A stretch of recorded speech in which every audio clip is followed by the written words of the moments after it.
अयोध्या नगरी गूंज रही थी। पुष्पक विमान से पुष्प बरसाए जा रहे थे, घर घर दीप जल रहे थे।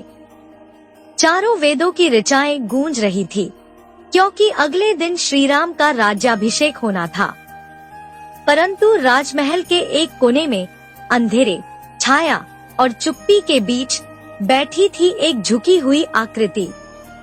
उसकी आंखों में उत्सव नहीं, बल्कि रणनीति थी।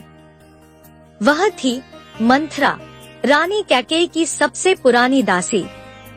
मंथरा भागती हुई रानी कैकेयी के पास गई और बोली, रानी माँ, क्या आपने देखा? महाराज दशरथ राम का राज्याभिषेक कर रहे हैं। और भरत का क्या?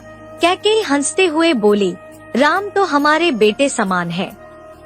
जो भी हो, मुझे प्रसन्नता है। मंथरा के चेहरे पर निराशा छा गई, लेकिन वह हार मानने वालों में नहीं थी।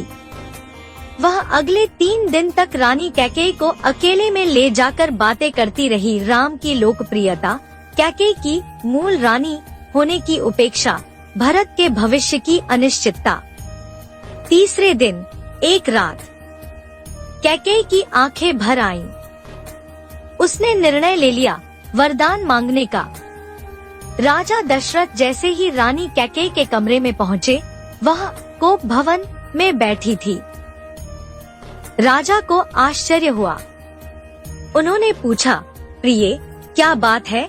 कैकेयी ने कहा, हे नाथ, आपने मुझे 2 वरदान दिए थे, उन्हें आज पूरा कीजिए। राजा सहम गए। क्या चाहती हो? पहला, राम को 14 वर्षों का वनवास। दूसरा, भरत को अयोध्या का सिंहासन। राजा जैसे टूट गए। उन्हें लगा जैसे किसी ने हृदय में शूल भोंक दिया हो। राम ने बिना किसी क्षोभ के वनवास स्वीकार कर लिया। लक्ष्मण और सीता भी साथ चल दिए। राजा दशरथ इस पीड़ा को सह नहीं पाए और कुछ ही दिनों में चल बसे। जब भरत को यह सब ज्ञात हुआ, वह आगबूला हो गया। उसने कैकेयी को डांटा और कहा, माँ, आपने तो मेरे नाम पर पाप किया है। मैं कभी राजा नहीं बनूंगा।